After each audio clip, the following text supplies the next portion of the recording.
Hey, hello, and welcome to another edition of the Frontend Coffee Break, a podcast where we talk about front-end stuff, front-end things, everything front-end, while we take a nice cup of tea, coffee, or whatever beverage is it, the one that you want to. In my case today, I have, of course, my decaf, my trusty decaf. Hello, Ricardo. Or so you say. I don't know about it's decaf, ultra caf, or double shot of espresso. Double shot of espresso. Oh my God, no.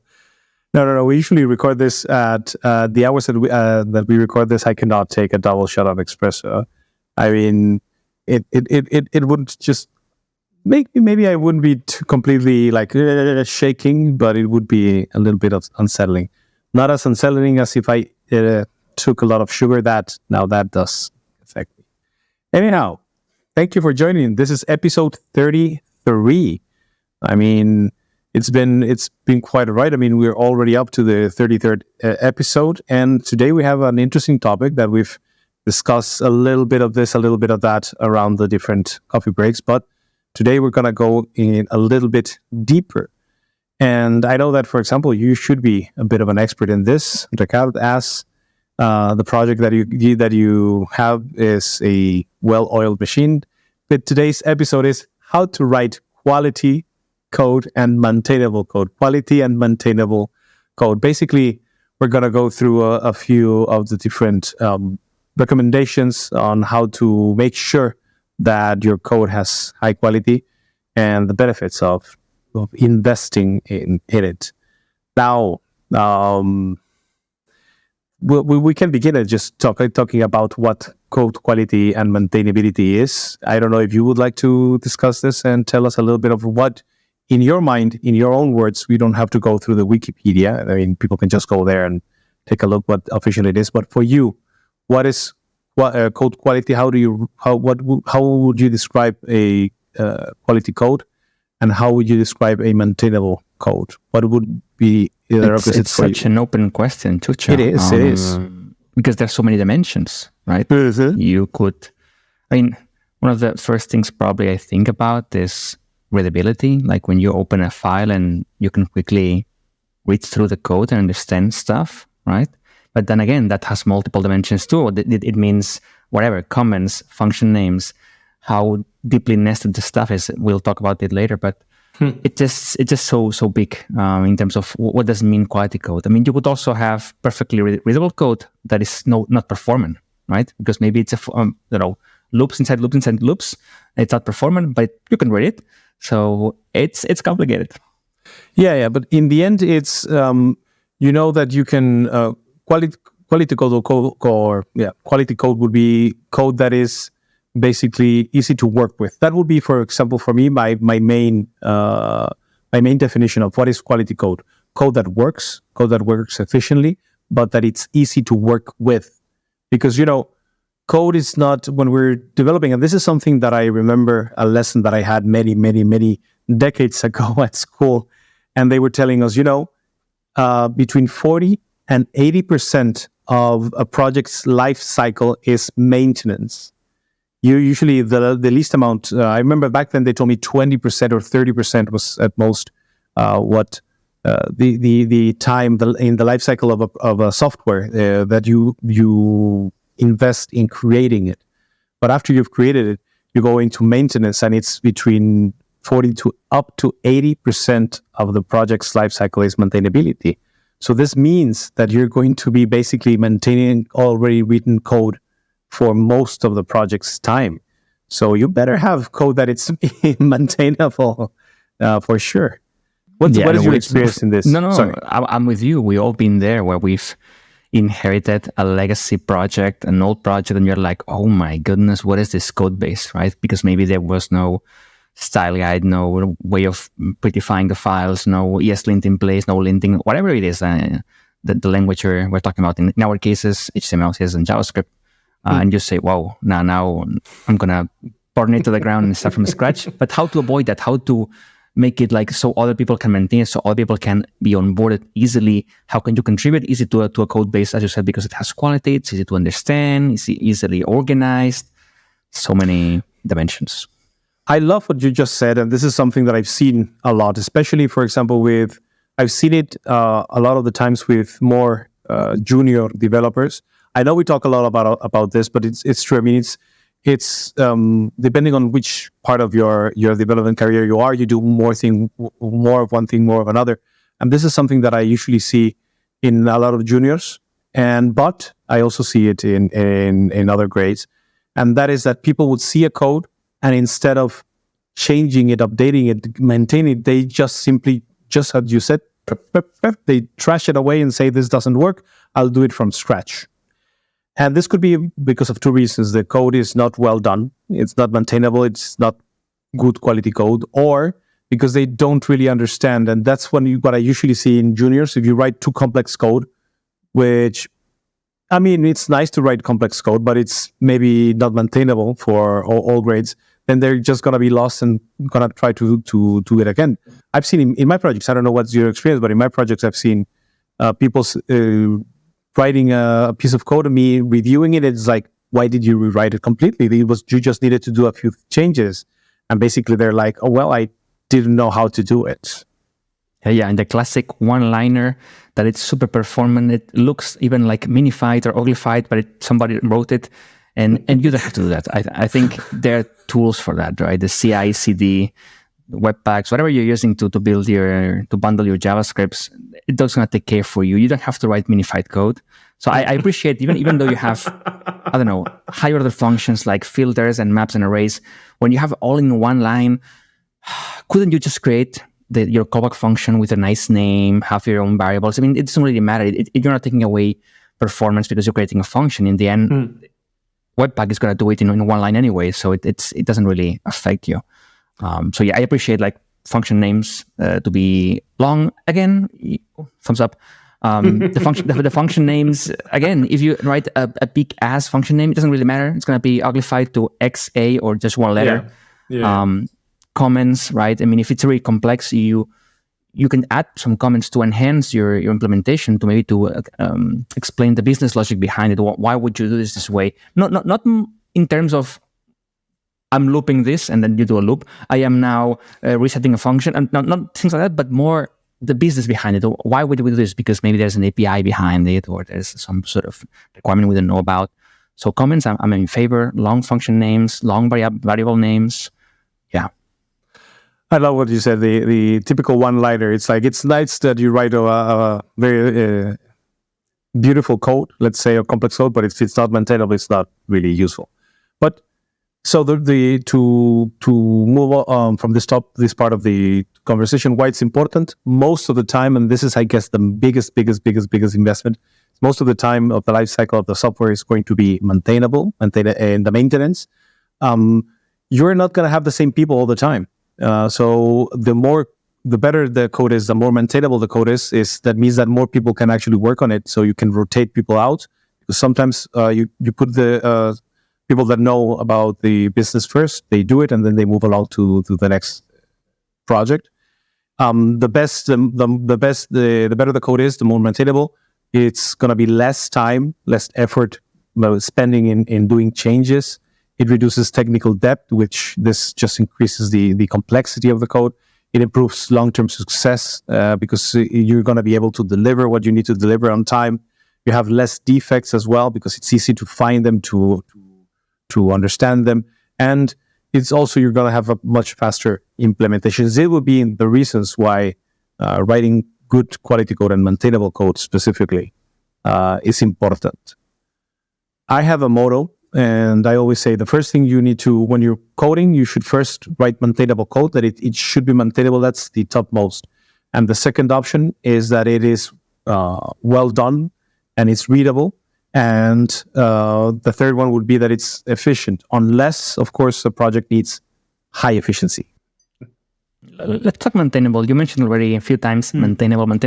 What does it mean that a code is maintainable? Well, basically, maintainable code is code that you can quickly, as you were saying first, that you could quickly look at it and understand it and change it if you need it and adapt it if needed. For example, maintainable code would be, as you said, one-liners is not maintainable because one-liners, although even if they're beautiful and they're efficient and they're just like, wow, the complexity is super nice, when someone sees it, it's like they have to spend time maintaining it. And it's just like thinking about it, like what this is doing. And then you have to be very carefully change a few things.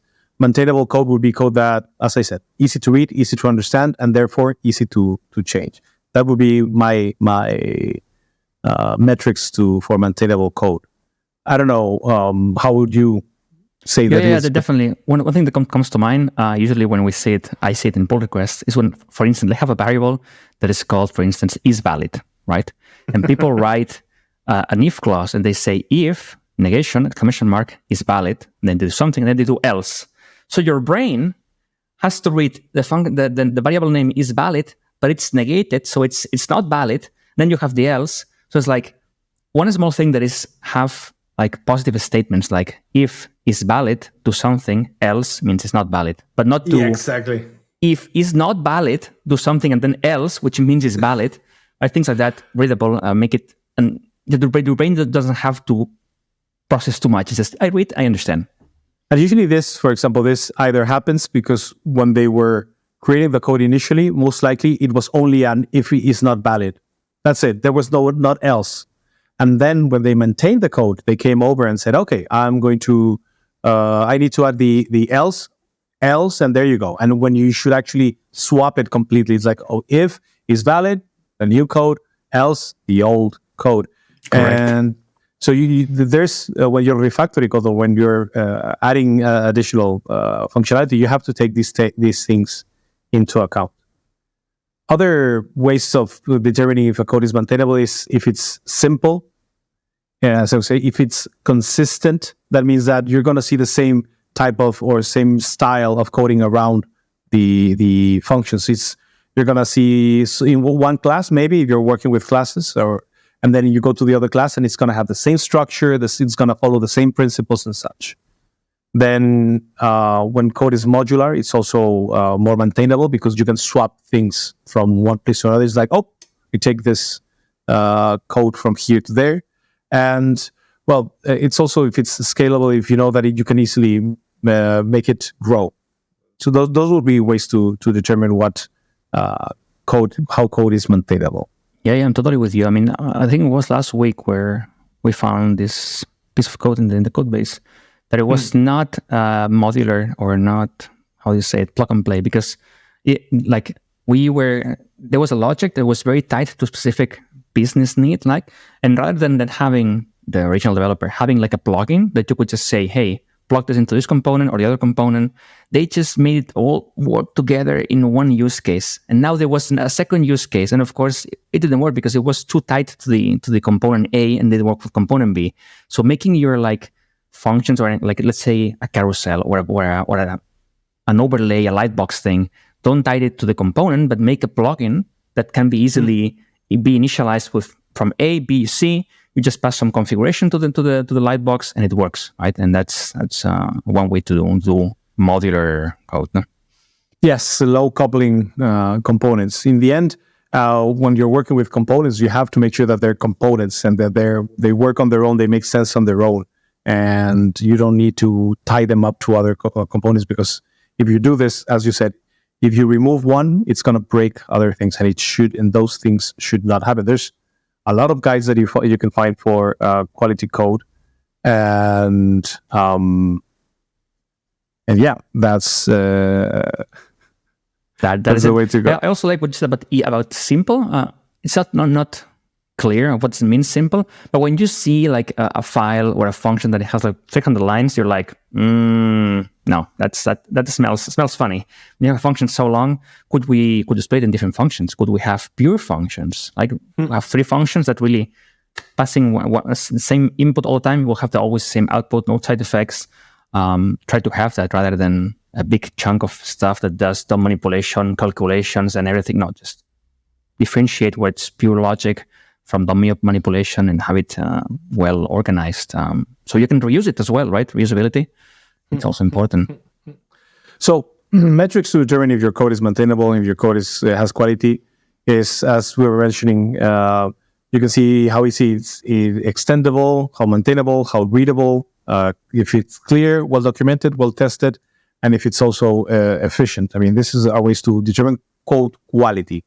We have a link of an interesting article that talks about all these things. I guess we can add it in the description, where you can read a little bit about these metrics and how you can determine if your code has quality or not.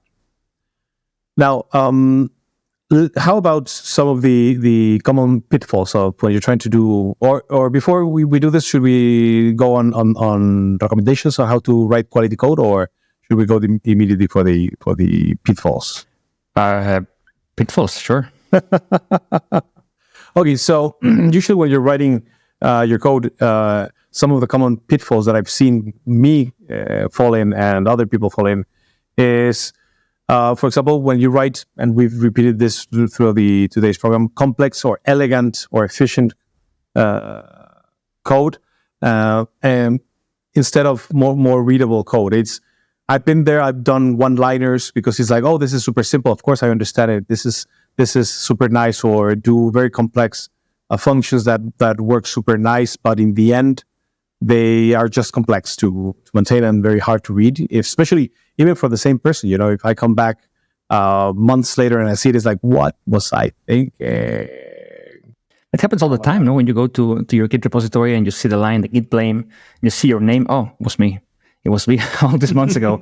So definitely, yeah. I mean, complexity, being elegant, being performant, really, like, sometimes we might worry too much about performance. And in the end, if your target audience has maybe latest devices or whatever, does it really make a difference if you are looping through a list and you're making it super performant, but it's a list of 10 elements, well, you will not see a difference if you're using 4 for each or a while. Yeah. It's just, yeah. But of course, if you're working on something more performant, if you're looking maybe backend servers or something that needs to handle thousands of rows and you're doing Node, maybe yes, consider, okay, what is more performant, what is more elegant, maybe, you know. But for the web, really, for targeting 3 elements and changing colors. I mean, sometimes you do, especially depending on it, but most of the time, the answer is no, you're not going to need that.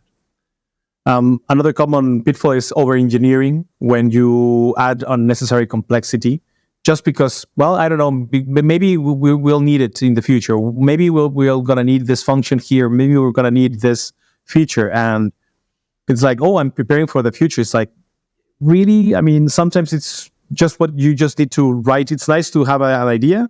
It's nice to know that you can extend it, but you should just like keep it to the minimum, to what you need to right now, because otherwise you're just going to make very complex code that people are going to see and they're going to say, why is this here? I mean, this is not used anywhere. You're absolutely right. And it also applies to clients of the requirements. Sometimes you ask them, okay, what do you want? I want this. But maybe in the future I will want this and that. Can you also make it so?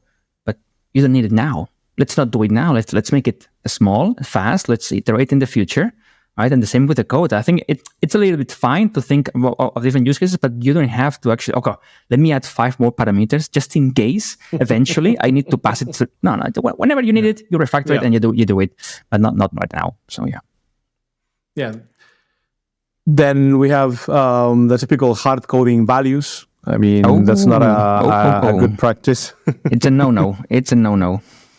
How would you handle, like, of course, sometimes you need to hard code values, like if you, yes, whatever it is, but how would you handle it yourself? How do you deal with hard coding strings or numbers? Well, first of all, it's sometimes, especially if you're working with strings or numbers, a lot of the times the hard coded values are things that you need to configure somehow at one point, and I often might ask myself, can this be passed along from the outside? Is this something that I need to maybe potentially configure, I don't know, in the server or somewhere else?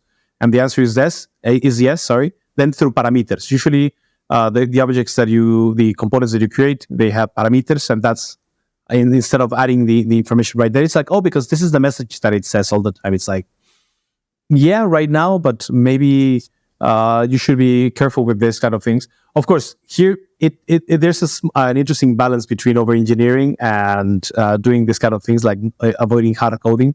But yeah, the way that I would avoid hard coding would be like passing parameters, especially if they make sense. Yeah, same here. One thing I like to do is have either a config file for the component. Let's say the component really needs some sort of, like, is it maybe strings, maybe, I don't know what it is, or maybe values for the API that change rarely.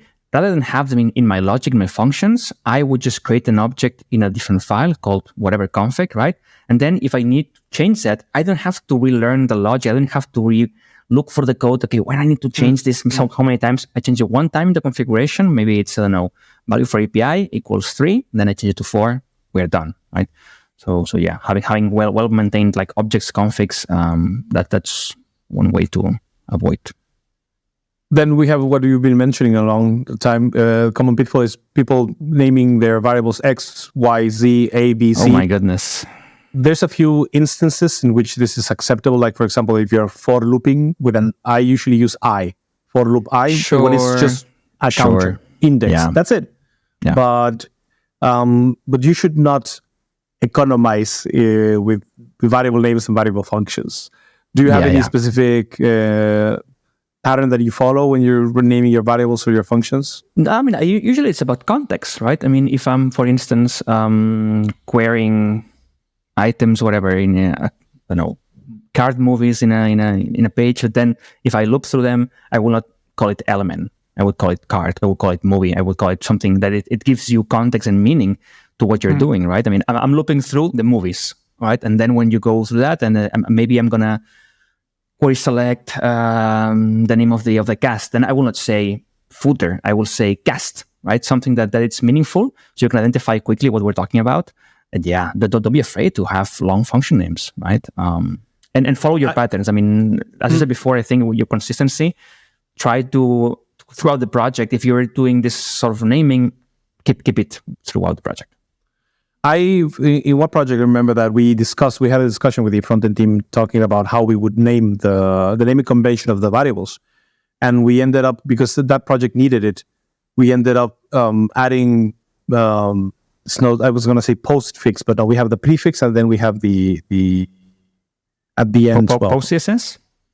No, in the names. The prefix and, yeah, okay, right. And we were discussing about, okay, let's, for example, if we are manipulating a DOM element, let's call whatever element. So that because we had, for example, variables that were the same, logically, they would have the same name, but one represented an element and the other one represented an array. So we would differentiate depending on what type of value we had inside. Just like, for example, if it's a Boolean, you know that you have to have is, has, or something like that. So like asking a question, does it have, is it this or that? And that was nice. I mean, and when we saw the code, you immediately knew exactly what the variable was about, what you needed to do with it. Yes, JavaScript is a non-typed, so you have to be sometimes careful. Unless you use the magic word. No. I hate it. And functions is as make the function name as big. Well, of course, you're not going to write a poem, but make it as when someone reads the function, it's like, okay, so this is exactly what it does. So that's what I have to. Yeah, exactly. So I mean, we're talking about, I don't know, get elements from the movie list, right? Then just write it. I mean, why just get elements or get? Don't call your function get. Get what? No. Get elements, exactly. Get movies, get authors from books, right? I mean, it's fine because you will go through the bundler. I mean, even if you don't, how big is your code base that will impact the JavaScript size at the end? So really, and in the end, it also reminds you what the function should be doing. And if it's not doing what you're saying, or it's doing more, maybe it's either the name is wrong or the extra thing that it's doing shouldn't be right there. That's like a code smell. Next bullet point. That's a code smell. Yeah, that would be also right. Yes. Something that a common pitfall that you ignore code smells. That you see something that is like, it doesn't quite fit, but it's probably nothing. It's like, no, take your time and make sure that you're paying attention to this kind of things. Yeah, exactly. When you see that the function does more than its name, maybe it's time to split it into two functions, right? To have another pure function or have some sort of way to do that. I was Googling about code smells because then it's very subjective. It's not like there's an official list of what you look for in JavaScript. No. But I did like that it was like, think about the indentation. If you see a function or a code that has many indentation levels, that it's a smelly. Like what's going on here that we need to go so deep, right? What else was there? Just what I said before, super long function, 300 lines. That's a no-no, right? That's and a then big no-no. too many parameters as well. When you have a function and you look at 8 parameters, really, we have it more simple or have one config object maybe. So that's code And it is a very funny. I find it also a very funny concept. So, how do we make better code? What are the ways, the good practices that we can follow to create better quality code, more maintainable code? There's a couple of acronyms that I love, and I hear people saying them, but they're very true, which are the dry and the KISS. What's it called? Philosophy, like dry, don't repeat yourself, and KISS, keep it simple, stupid. I love it, and they're very true. I mean, if you go and look for that philosophy, what is it? It wouldn't be a philosophy. What would it be? It's I don't know, coding guideline or some styling guide. I don't know how to say it, but I think we already said in this May podcast, we said already, use plugins, don't repeat yourself. We said like to have small functions, to have pure functions, to not have many big chunks and chunks of code. So keep it simple, right? Also readable. Everything, it just moves around this towards to don't repeat yourself and to really keep it simple. Oh. And then these are in the end conventions that you can actually implant yourself in your projects. To follow the conventions, whether try to use pure functions whenever you can, try to use structures or names that we've discussed, create name conventions, or use linters, as you said. How do you follow, for example, for the linters? Which philosophy do you follow? Yeah, I mean, linters, it's a must. I mean, if you're doing anything, do you want production ready, or you have a team, multiple people, even if you're yourself, honestly, having like ESLint, it's a must. I mean, you can configure whatever extension of the rule set you want. You want to follow Airbnbs, you want to follow any other package, that is fine, whatever it is. But if you have that, you will maintain this consistency throughout the project, and then it's easy to follow. It's easy to everybody codes the same way. Chucho does a line of code, I do a line of code, and we know it's going to look the same. No, use semicolons, I don't do semicolons. I do one line break, you do the 2 line breaks. Now, all together, and that also gives quality, right? I mean, you read this, it's unified, it's just easy, Yes, which is basically the consistency. You have to make consistent code. Whatever you do one place, you do it in the other. And linters help you do that. They helps you follow good practices, and it helps you be more consistent. And you could use, there's many options already, basic linters that you can follow, and feel free to remove or add whatever conventions you think you need. There's people that hate semicolons at the end. Well, remove them. And there are people that think that, I don't know, the way that if-else functions should be structured is one way or another. Well, then add that so that you can maintain consistency. And one of my favorite things, comments. Yes or no? It's never black and white. It's always it depends, right? I mean, I'm not against it. I'm against it when you're just writing what you're doing without adding anything else. I mean, again, if we're saying the function name is called get movies, right? And then you add a comment saying, we're going to get the movies here. Yeah. No need, right? But if you're saying the movies come from the API and it will be a post request later on, sure, why not? Add that information there. Or if you're doing some sort of, you don't understand why, you're splitting the string into 2 for some reason, then add why you're doing that. Oh, I'm doing that because we need that in 2 lines in the UI. Okay, fine. But try to add more context for the developers. I agree. I mean, I believe in code. I believe in comments, but comments should make sense. You should not be adding comments that the function tells you just by reading the name. Duplicate. And regarding other things now that you mentioned, like explain what you're doing, sometimes this explanation is read immediately when you do code reviews. You know, when people are doing code reviews, which is also important. It's also a way to maintain quality of code. Have other people review your own code so that they can ask these questions. Hey, why are you splitting this? Or if they read the comment, maybe they won't ask it, but they would say, hey, why are you doing this? Why are you doing this way? Maybe you can do it this other way. And it would improve the quality of the code. Or, for example, doing quality gates. I don't know if you do only in your project quality gates or just... more of a peer review. And I think you nail it. When somebody asks you, what does this do? it means your code is not good enough. It doesn't have quality. I mean, nobody should have to ask you what is happening here. When somebody does that to my pull request, I know I need to immediately refactor this or add documentation or comments or refactor names, functions, whatever it is. I know it's not good enough because it should be readable. It should be, they read it. Okay, I understand it. And I usually do more, I think that code review should be enough. For most software projects should be enough. Sometimes when quality, especially if the quality, you have quality problems, quality gates should be the next step to implement. Make people download the code, review the code, test the code, and then approve it, but not without testing. But this is usually useful when you have your code is, or in general, you're having a lot of quality issues. And but you don't write any bugs, right? Chucho, your code is bug free. So. I hope so. No, I of course, I wish I would say that, but no, I do. Especially sometimes these codes are things that you don't think of because you sometimes forget or don't have the big picture, or you're just distracted. But yeah, I wish I could say I do have bugs. And another way to make sure that your code is better is from time to time to do, especially when you don't have a lot of work, maybe new tickets, refactor code. Go look at your technical debt and reduce it. Refactor the code that you have. Try to make it better. Like for example, in this case, if you find the not is active, maybe go there and say, okay, we're going to refactor this and every single other if that might be done like this, just to make sure that it's consistent, that it's done well.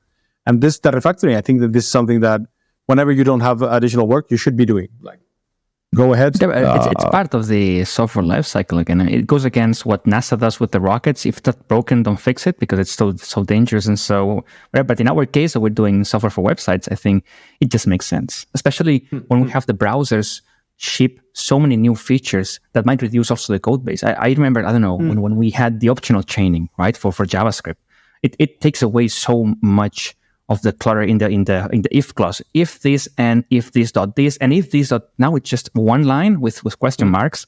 So I remember when that was already shipped in the browsers and my browser metric for the project was available to me. I went into the whole code base and looked for all these ifs and changed everywhere because I know, okay, it's going to work. It's the same thing. And we're reducing a lot of the complexity and it's fantastic. So yeah, refactoring, go for it. Sometimes you add these new ways of doing stuff. It might be a little bit complex at the beginning, but sometimes it's worth like discussing it with the teammates. Like this is going to do, this is the way that we're going to do it. This is how it's going to work. Let's change it. Let's make it this. And eventually it becomes a standard and it's easy to quickly understand. But anyhow, I think we've reached the time that we have for the episode. Any summary that you would give, or any brief summary that you would give to the listeners regarding quality of code and maintainability? Any write code as as if it's you in 1 year and you're gonna review this code. So do it for yourself, not for others. But yeah, do your best. I think we're doing everyone a favor: the client, yourself, the team. So yeah, make the effort. And I'm gonna say it's something that my grandmother used to tell me. If you don't want to do things twice, do it well the first time. Wise woman. Well, that's all the time that we have for today's episode. Thank you very much, Ricardo. Thank you, Chucho. Until the next episode. Bye-bye.